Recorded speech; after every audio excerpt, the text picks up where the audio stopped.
Një këlysh lind në fshatin Hadzabe. Ende pa hapur syt, fati i tij është i paracaktuar. Ai nuk do të jetë një kafshë shtëpiake. Nuk do të ketë qafore as shtëpi të rehatshme. Në pak muaj, ky qen do të duhet të shohë në syt e një leopardi të uritur dhe të mos ikë. Do të duhet të lehë kundër një luani mashkull prej 200 kg dhe të mbaj pozicionin. Është kështu prej më shumë se 50.000 vjetësh. Kështu i rrisin qentë e tyre gjuetarët mbledhësit e fundit të Afrikës. Nëse jeni të apasionuar pas kafshëve të egra dhe dokumentarëve të vërtet, mos u largoni nga kjo video. Shikoni deri në fund, regjistrohuni tani në kanal dhe komentoni nga ku po na ndiqni. Tanzania strehon shumë popull, por asnjë si Hadzabe. Ky fis prej rreth 1200 njerëzish jeton në afërsi të liçenit Eyasi, në një rajon ku savana takohet me pyjet e akacies dhe terreni shkëmbor krijon lugina të thella. Nuk e punojnë tokën. Nuk rrisin bagëti. Nuk kanë ndërtuar qytete as nuk kanë zhvilluar sisteme shkrimi. E megjithatë, i mbjetuan gjithçkaje që historia hodhi kundër tyre. Perandorit lindën dhe ranë përreth. Kolonizatorët erdhën me armë zjarri. Bota moderne përparoi me rrugë dhe teknologji. Hadzabe vazhduan të gjuajnë në të njëjtën mënyrë siç bënin paraardhësit e tyre kur njerëzit e parë ecnin nëpër Afrikë. Mendoni për situatën e tyre. Zgjodheni para se të lindë dielli. Nuk ka frigorifer me ushqim që pret. Nuk ka market në qoshe. Nëse nuk gjuani sot, nuk hani. Kaq thjesht. Dhe savana afrikane nuk fal gabime. Një deri egër mund t'ju çaj barkun me dhëmbët e tij. Një gjarpër mund t'ju helmoj gjakun në sekonda. Një leopard mund të sulmoj pa paralajmërim nga maja e një peme. Është në këtë mjedis që Hadzabe duhet të gjejnë protein për të ushqyer familjet e tyre. Dhe kjo është arsyeja pse ata zhvilluan një aleancë që sfidon logjikën e zakonshme mbi marrëdhënien midis njerëzve dhe qenve. Territori i pushtuar nga Hadzabe mbulon rreth 4000 km2. Për të pasur një ide, kjo është e barabartë me më shumë se 2 herë madhësinë e qytetit të Sao Paulo. Në këtë pafundësi savane, shkëmbinjsh dhe pyjesh të thatë, fisi ndahet në grupe të vogla prej 20 deri në 30 njerëz që lëvizin vazhdimisht duke ndjekur disponueshmërinë e gjahut dhe ujit. Çdo grup mban midis 5 dhe 8 qenë të rritur të trajnuar për gjueti, përveç këlyshëve në faza të ndryshme të zhvillimit. Kapitulli 1. Lindja e luftëtarëve me 4 këmbë. Qentë e Hadzabe nuk i përkasin asnjë race të njohur nga shoqatat ndërkombëtare të qenve. Janë kafshë të përmasave mesatare që zakonisht peshojnë midis 15 dhe 25 kg, me qime të shkurtër që varion nga e verdha në kafe të errët. Veshët e tyre qëndrojnë drejt, gjithmonë vigjilent. Trupat e tyre janë të dobët, pothuajse skeletik për syt perëndimor të mësuar me qenë të ushqyer mirë. Por kjo pamje gënjen. Nën atë lëkurë të tërhequr ekziston një muskulaturë e dendur, e ndërtuar nga breza të tërë seleksionimi natyror të pamëshirshëm. Gjenetikisht, këto kafshë rrjedhin nga linja të lashta afrikane që nuk u kryqëzuan kurrë me raca evropiane apo aziatike. Studimet e fundit të ADN-s së qenve identifikuan se qentë e Hadzabe ruajnë karakteristika gjenetike që janë zhdukur në pothuajse të gjitha populatat e tjera të qenve në botë. Janë fosile të gjalla, përfaqësues të një kohe kur marrëdhënia midis njerëzve dhe qenve sapo kishte filluar të formohej. Kur një bushtër e fisit lind, këlyshët përballen me testin e tyre të parë të mbijetesës menjëherë. Nuk ka inkubator. Nuk ka veteriner në detyrë. Nëna kujdeset për pjellën në tokën e savanës, të ekspozuar ndaj nxehtësisë së ditës që mund të kalojë 40 gradë dhe të ftohtit të natës që shpesh bie 90 gradë. Nga 6 ose 7 këlysh që linden mesatarisht, vetëm 3 ose 4 arrin fazën e rritur. Më të dobëtit thjesht nuk rezistojnë. Duket mizore për ndjeshmëritë moderne, por Hadzabe kuptojnë diçka themelore. Një qen që nuk i mbjeton muajve të parë nuk do t'i mbjetonte kurrë një takimi me një leopard. Nga java e tretë e jetës, kur këlyshët fillojnë të shohin dhe të ecin, fisi fillon një proces vëzhgimi të kujdesshëm. Gjuetarët më me përvojë vizitojnë pjellën çdo ditë, zakonisht në agim dhe në perëndim. Vëzhgojnë se cilët këlysh ushqehen të parët, cilët grinden për hapësirë me vëllezëri, cilët reagojnë ndaj zhurmave të papritura, cilët tregojnë kuriozitet në vend të frikës kur një njeri afrohet. Këto vëzhgime në dukje të thjeshta mbartin dekada mençurie të grumbulluar. Hadzabe e din saktësisht se çfarë të kërkojnë. Një këlysh që tërhiqet kur dëgjon një zhurmë të fortë ndoshta do të ikë kur një luan të ulëri. Kjo kafshë mund të jetë e dobishme për funksione të tjera, ndoshta si shoqëri për fëmijët ose të moshuarit, por kur nuk do të jetë një qengjuetje. Ndërsa këlyshi që ngre veshët, anon kokën dhe ecën në drejtim të tingullit tregon temperamentin e nevojshëm. Kurioziteti mposhtë frikën. Investigimi mposhtë arratisjen. Këto janë tiparet që Hadzabe kërkojnë që nga muaji I parë I jetës. Si është e mundur të parashikohet sjellja e një qeni të rritur duke vëzhguar një këlysh disa javësh? Përgjigjja qëndron në përvojën e grumbulluar nga qindra breza. Hadzabe nuk kanë regjistrime të shkruara, por mbartin në kujtesën kolektive modele sjelljeje që janë testuar dhe konfirmuar për gjatë mijëra viteve. Kur një I moshuar thotë se një këlysh I caktuar do të jetë një gjuetar I mirë, ky parashikim nuk vjen rastësisht. Vjen nga vëzhgime identike të bëra nga baba I tij, gjyshi I tij, stërgjyshi I tij, në një zinxhir të pandërprerë që shkon deri në parahistori. Pleqtë e fisit, burra dhe gra që kanë parë tashmë më shumë se 60 sting shiu, janë gardianët e kësaj njohurie. Ata mbajnë mend qenë specifik që kanë jetuar para 40 viteve. Mbajnë mend karakteristikat e prindërve dhe gjyshërve të atij këlyshi që po vlerësohet tani. Kjo kujtesë gjenealogjike e qenve lejon parashikime çuditërisht të sakta mbi potencialin e çdo kafshë. Ekziston një proces që Hadzabe e quajnë leximi I këlyshit. Një I moshuar me përvojë mban kafshën e re në duar, vëzhgon sytë e tij, ndjen tensionin e muskujve të tij, analizon se si ai reagon ndaj prekjes njerëzore. Ky ekzaminim zgjat vetëm pak minuta, por kondenson dekada vëzhgimi në një diagnozë të shpejtë. I moshuari pastaj deklaron përfundimet e tij për grupin. Ky do të jetë një udhëheqës tufe, ai do të jetë një gjurmues I jashtëzakonshëm, tjetri do të shërbejë më mirë si rojtar kampi. Sa herë këto parashikime janë të sakta? Vet Hadzabe vlerësojnë se qëllojnë në rreth 8 nga 10 raste. Një shkallë suksesi mbreslënëse kur konsideroni se po parashikojnë sjellje që do të manifestohen plotësisht vetëm pas më shumë se një viti. Rreth muajit të dytë, këlyshët e përzgjedhur fillojnë të shoqërojnë gjuetarët në ekspedita të shkurtra. Nuk marrin pjesë në gjueti ende. Janë shumë të rinj, shumë të papërvojë, shumë të vegjël. Por ecin bashkë me grupin duke thithur informacione përmes të gjitha shisave. Ndjejnë erën e preve. Dëgjojnë komandat që njerëzit u japin qenve të rritur. Vëzhgojnë se si kafshët më të vjetra pozicionohen, si reagojnë ndaj situatave të ndryshme, si komunikojnë me njëri tjetrin përmes lejeve specifike. Ekspeditat e shkurtra zgjasin midis 3 dhe 4 orë. Këlyshët ecin rreth 8 kilometra, mjaftueshëm për të zhvilluar rezistencë fizike pa I raskapitur plotësisht. Gjuetarët I kushtojnë vëmendje të veçantë sjelljes së të rinjve gjatë këtyre daljeve. Disa këlysh tregojnë entuziazëm të tepërt, duke vrapuar përpara grupit dhe duke trembur pret potenciale. Të tjerë mbeten prapa, të paaft për të mbajtur ritmin. Kandidatët më të mirë mbajnë pozicion në mes të grupit, të vëmendshëm por të kontrolluar. Kjo fazë vëzhgimi zgjat rreth 4 muaj. Gjatë kësaj periudhe, këlyshi nuk merr asnjë trajnim formal në kuptimin perëndimor të termit. Nuk ka shpërblim me ushqime. Nuk ka ndëshkim fizik. Ajo që ekziston është zhytja totale në një kulturë gjuetie. Këlyshi han atë që han fisi. Fle aty ku fle fisi. Zgjohet kur zgjohet fisi. Ky integrim I plot krijon një lidhje që shkon shumë përtej marrëdhënies midis pronarit dhe kafshës shtëpiake. Qeni bëhet antar I fisit. Konsideroni dallimin nga metodat moderne të dresimit. Në perëndim, qenë trajnohen në seanca prej 15 deri në 30 minuta, disa herë në javë. Marrin komanda specifike, ekzekutojnë detyra, fitojnë shpërblime. Procesi është efikas për të krijuar kafshë të dëgjueshme që ulen, shtrihen dhe japin këmbën. Por do të ishte plotësisht I padobishëm për të krijuar një qen të aftë për t'u përballur me një grabitqar që mund ta vrasë me një goditje të vetme putre. Hadzabe e kanë kuptuar prej mijëra vitesh se guximi nuk mësohet në seanca trajnimi. Guximi ndërtohet përmes ekspozimit gradual ndaj rrezikut, zhvillimit të besimit absolut te grupi, eliminimit sistematik të frikës përmes familjaritetit. Një qen që është rritur duke dëgjuar ulërimat e luanve në distancë nuk hyn në panik kur e dëgjon këtë tingull nga afër.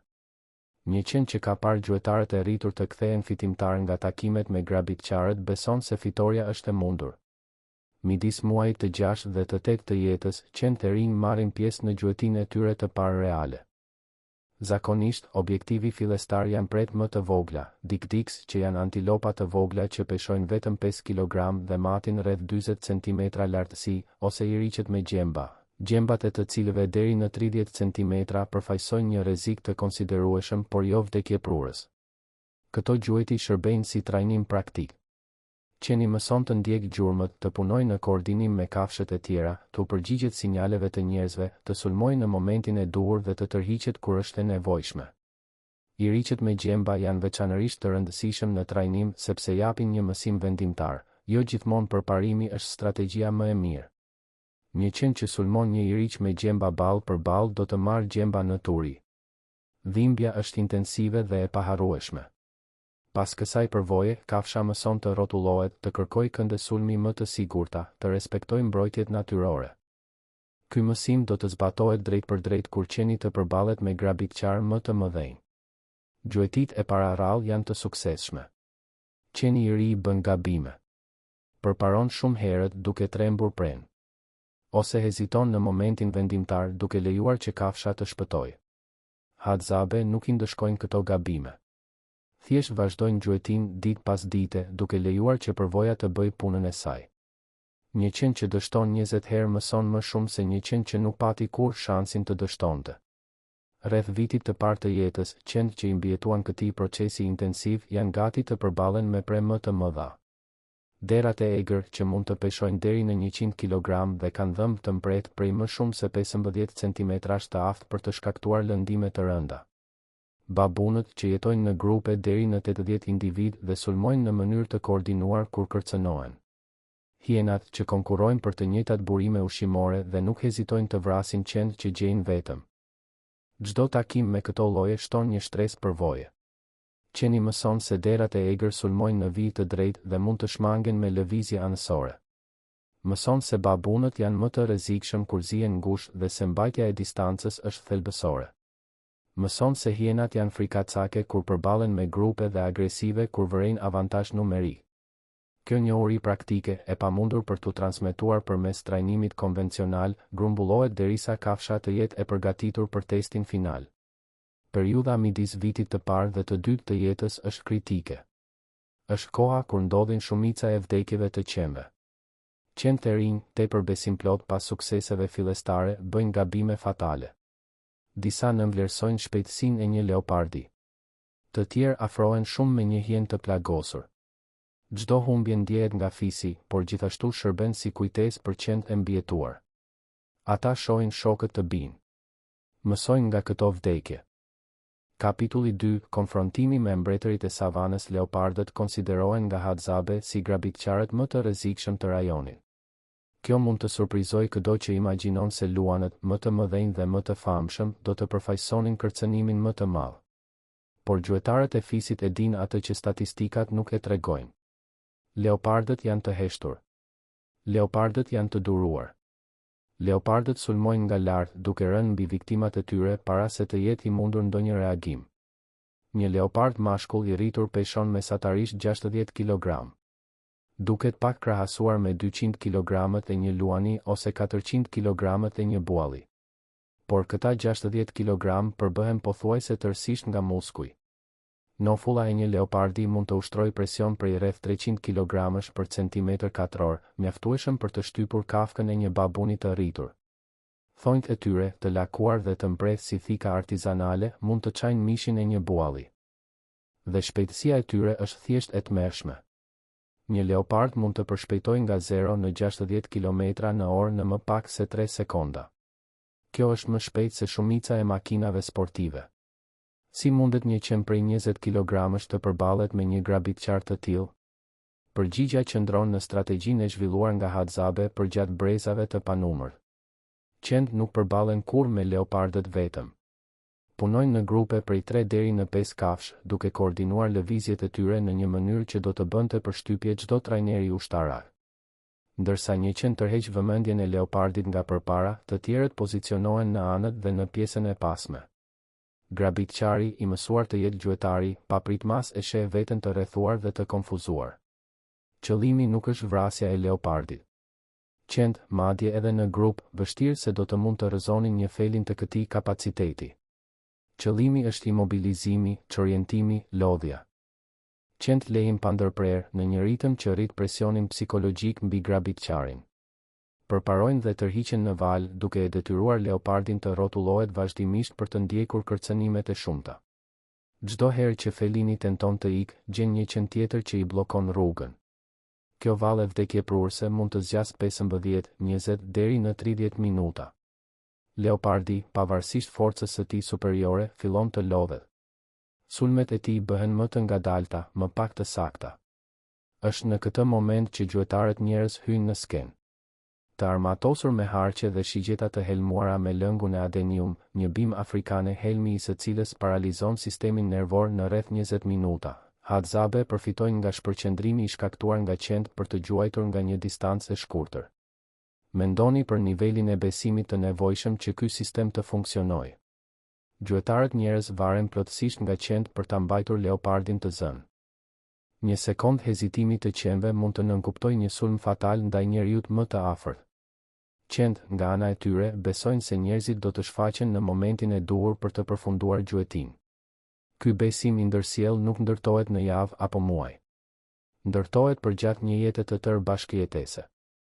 Luanët përfaqësojnë një sfidë tjetër. Janë më të mëdhenj, më të fortë, por edhe më të parashikueshëm. Luanët nuk bëjnë prita nga maja e pemëve. Luanët gjuajnë në fushë të hapur, zakonisht në grupe. Dhe luanët, ndryshe nga leopardët vetmitar, mund të friksohen kur vërejnë se preja potenciale ofron rezistencë të organizuar. Një luan mashkull i rritur mund të peshojë midis 180 dhe 230 kg. Krifa e tij, që duket vetëm dekorative, në të vërtetë mbron qafën nga kafshimet gjatë luftimeve territoriale. Thonjt e tij matin rreth 8 cm dhe mund të çajnë mishin e një zebre të rritur. Ulërima e tij mund të dëgjohet në më shumë se 8 km distancë. Është një kafshë e ndërtuar për të dominuar. Kur qend hadzabe takojnë një luan, strategjia ndryshon plotësisht. Në vend që të rrethojnë dhe imobilizojnë, qëllimi është të krijojnë zhurmë të mjaftueshme për të bindur felinin se sulmi nuk ia vlen rrezikun. Qend formojnë një linjë dhe përparojnë duke lejur në unison, duke krijuar një murzanor që ushton në savanë. Kjo zhurmë tërheq antarët e tjerë të fisit, të cilët bashkohen duke mbajtur shtiza 2 metra të gjata, harqe me shigjeta të helmuara dhe pishtar të ndezur. Vëzhgoni psikologjin pas kësaj taktike. Luanët janë grabitçar prite. Preferojnë pre të pavëmendshme, të izoluara, të prekshme. Kur takojnë një grup të organizuar që qartësisht ka diktuar praninë e tyre dhe nuk tregon frikë, ekuacioni rrezik-shpërblim ndryshon rrënjësisht. Luani mund ta fitojë luftën, por ndoshta do të dalë i plagosur. Plagosjet nënkuptojnë vështirësi për të gjuajtur në ditët në vijim. Vështirësi për të gjuajtur nënkupton uri. Uria nënkupton vdekje. Hadzabe nuk gjuajnë luan shpesh. Nuk ka lavdi në vrasjen e një kafshe që nuk shërben si ushqim dhe lëkura e së cilës ka pak përdorim praktik për fisin. Por kur një luan bëhet një kërcënim i vazhdueshëm, duke sulmuar përsëritur zonat e gjuetis ose duke treguar sjellje grabitçare ndaj njerëzve, fisi organizon një ekspedit largimi. Në këto raste, qend luajnë rol vendimtar në lokalizimin dhe konfrontimin fillestar. Komunikimi midis njerëzve dhe qenve gjatë këtyre operacioneve është çuditërisht i sofistikuar. Hadzabe zhvilluan një sistem fërshëllimash dhe kërcitjesh të gjuhës që transmeton komanda specifike. Një fërshëllim e shkurtër dhe e mbret do të thotë të ndalosh menjëherë. 2 fërshëllima në sekuencë do të thotë të përparosh me kujdes. Një kërcitje e ndjekur nga një fërshëllim do të thotë të tërhiqesh në pozicion të sigurt. 3 fërshëllima të shpejta tregojnë rrezik ekstrem dhe urdhër shpërndarjeje. Qend u përgjigjen këtyre komandave menjëherë, madje edhe në situata stresi ekstrem. Ky sistem komunikimi mori breza të tërë për t'u përsosur. Hadzabe testuan tinguj të ndryshëm, sekuenca të ndryshme, derisa gjetën kombinime që qend mund t'i dallonin qartë edhe me zemrën që u rritë shpejt nga konfrontimi. Rezultati është një gjuhë funksionale midis llojeve, e zhvilluar pa asnjë njohuri formale të gjuhësisë apo sjelljes së kafshëve. Por ndoshta aspekti më mbresëlënës i komunikimit hadzabeqen nuk përfshin tinguj njerëzor. Gjuetarët mësuan të interpretojnë llojet e ndryshme të lejeve të qenve të tyre me saktësi të jashtëzakonshme. Një leje e rëndë dhe e hapësiruar tregon prej të madhe në distancë, ndoshta më shumë se 200 metra. Leje të mprehta dhe të shpejta do të thonë rrezik i menjëhershëm, zakonisht grabitqar në më pak se 50 metra. Një sekuencë specifike prej 3 lejesh të ndjekura nga heshtja do të thotë se preja është zënë ngushtë dhe njerëzit mund të afrohen me siguri. Si mësojnë Hadzabe qendrat e tyre të prodhojnë këto leje specifike? Përgjigja është se nuk i mësojnë. Qendrat e zhvillojnë këtë sistem komunikimi natyrshëm përgjatë brezave, përmes seleksionimit të kafshëve që komunikonin më mirë me njerëzit. Ata, lejet e të cilëve kuptoheshin, kishin më shumë sukses në gjueti. Më shumë sukses do të thoshte më shumë ushqim. Më shumë ushqim do të thoshte probabilitet më të lartë riprodhimi. Përgjatë mijëra viteve, ky proces krijoi një gjuhë qeni të përshtatur specifikisht për komunikimin me Hadzabe. Trajnimi për të përballur me grabitqarët përfshin gjithashtu ndërtimin e një rezistence fizike të jashtëzakonshme. Qendrat e fisit ecin mesatarisht 30 deri në 40 kilometra në ditë gjatë ekspeditave të gjuetisë. Vrapojnë në teren të parregullt, në ndjellin përvëlues që mund të kalojë 45 gradë në mesditë, shpesh me pak ujë në dispozicion. Trupat e tyre u përshtaten me këto kushte në një mënyrë që do të surprizonte veterinerët perëndimor. Metabolizmi i këtyre kafshëve është dukshëm më efikas se ai i qenve shtëpiak, duke i lejuar ata të mbajnë aktivitet intensiv me më pak burime. Dieta e qenve Hadzabe gjithashtu ndryshon rrënjësisht nga ushqimi modern i qenve. Nuk ka ushqim të procesuar. Nuk ka orare fikse ushqimi. Qendrat hanë atë që tepron nga gjuetit, eshtra të pasur me palc, të brendshme ushqyese, copa mishi që njerëzit nuk i konsumuan. Kalojnë 2 ose 3 ditë pa ngrënë kur gjuetia nuk është e suksesshme. Kjo dietë e parregullt, që do të dukej e papërshtatshme për standardet bashkëkohore të rritjes së kafshëve, në të vërtetë replikon kushtet ushqimore që formsuan evolucionin e kanidëve të egër përgjatë miliona viteve. Këlyshët që i mbijetojnë trajnimit të plot dhe arrin moshën e rritur si gjuetar funksional përfaqësojnë më pak se 40% të pjellës origjinale. Është një shkallë mbijetese që do të tmerronte mbarështuesit komercial. Por Hadzabe nuk kërkojnë sasi. Kërkojnë cilësi absolute. Një qen i vetëm i jashtëzakonshëm vlen më shumë për fisin se sa 10 qenë mesatar. Po qenë që dështojnë? Ata që tregojnë frikë të tepërt, që nuk u përgjigjen komandave, që refuzojnë të përballen me pre të mëdha? Hadzabe nuk i hedhin poshtë. Këto kafshë gjejnë funksione të tjera në komunitet. Disa bëhen rojtar kampi, duke paralajmëruar për afrimin e të huajve ose grabitqarëve gjatë natës. Të tjerë shoqërojnë gratë dhe fëmijët gjatë aktiviteteve të mbledhjes, duke ofruar mbrojtje kundër gjarpërinjve helmues si mamba e zezë dhe kafshëve më të vogla që mund të sulmonin. Ky caktim funksionesh i bazuar në temperament tregon një kuptim të sofistikuar të psikologjisë së qenve. Hadzabe njohin se jo çdo qen u bë për të luftuar leopardët, ashtu si jo çdo njeri u bë për të gjuajtur. Forca e fisit nuk qëndron në detyrimin e individëve të zënë role të papërshtatshme, por në gjetjen e pozicionit të duhur për çdo antar, qoftë qen apo njeri. Shenjat tregojnë histori. Një qen veteran gjuetje i Hadzabe zakonisht mban shenjat të takimeve të shumta me grabitqarët. Gërvishtje nga thonjt e leopardit në turi. Shenja kafshimi nga hiena në këmbët e pasme. Vesh të grisur në konfrontime me babunën. Këto shenja nuk shihen si defekte. Janë medalje nderi, dëshmi të dukshme të guximit dhe mbijetesës. Gjuetarët njerëz i trajtojnë qentë veteran me respekt të veçantë. Këto kafshë marrin porcionet më të mira të mishit pas gjuetive të suksesshme. Lejohen të flenë më afër zjarreve në netët e ftohta. Marrin ujë të parët kur grupi gjen një burim. Dhe kur mosha më në fund kërkon taksën e saj, kur këmbët nuk vrapojnë më aq shpejt dhe reflekset nuk përgjigjen më aq menjëherë, qentë e vjetër kujdesen nga komuniteti deri në ditët e tyre të fundit. Jetëgjatësia e një qeni Hadzabe që i mbijeton trajnimit fillestar është rreth 8 deri në 10 vjet. Duket pak, por konsideroni kushtet. Këto kafshë përballen me grabitqar rregullisht. Ecin 10 kilometra çdo ditë. Han në mënyrë të parregullt. Nuk marrin vaksina apo trajtim veteriner. Çdo vit i jetuar është një fitore kundër gjasave mbreslënëse. Gjatë natës, qentë marrin një funksion tjetër por po aq vital. Ndërsa fisi fle rreth zjarreve që mbajnë grabitqarët në distancë, qentë qëndrojnë vigjilent në skajet e kampit. Veshët e tyre kapin tinguj që njerëzit nuk mund t'i perceptojnë. Hundët e tyre diktojnë erat e kafshëve në qindra metra distancë.